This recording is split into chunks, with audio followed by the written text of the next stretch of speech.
Hello everybody. Namaskar to you all. Sanjay Dutt ने बाजवा को क्या कह दिया? नून लीग के एक बड़े ओहदेदार के बयान के बाद जिसमें उसने इंकशाफ किया है इमरान खान पर हमला कराने और अरशद शरीफ के कत्ल में नवाज शरीफ और पाकिस्तान के ताकतवर तरीन आदमी का हाथ है। इस हवाले से मैं आपको वीडियो क्लिप भी दिखाने वाला हूं, लेकिन इससे पहले आपको ये भी बता दूं कि संजय दत्त काफी अरसे से मुतालबा कर रहे हैं कि और हुआ ये है कि जो इंकशाफात हैं लंदन प्लान के, उनमें मैं इधर बैठा था, मुझे बुलाया गया और जो मीटिंग हुई उसमें यही हुआ कि अरशद शरीफ का और इमरान खान का कत्ल करना है। मीटिंग कब हुई, किसके साथ हुई? मीटिंग हुई मियां मोहम्मद नवाज शरीफ साहब के साथ। और कब हुई?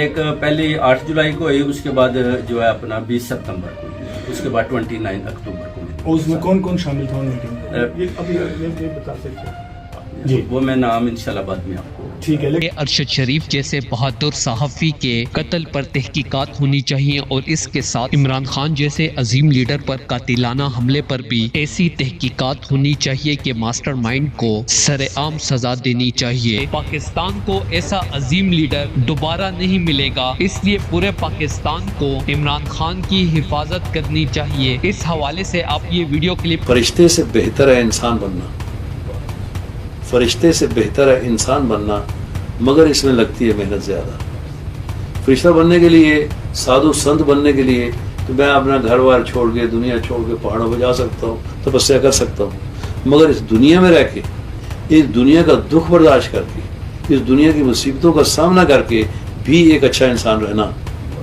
वो बड़ा मुश्किल होता है। दोस्तों, अपनी राय का इजहार कमेंट सेक्शन में दें। वीडियो अच्छी लगे तो लाइक करें और इस चैनल को सब्सक्राइब करें।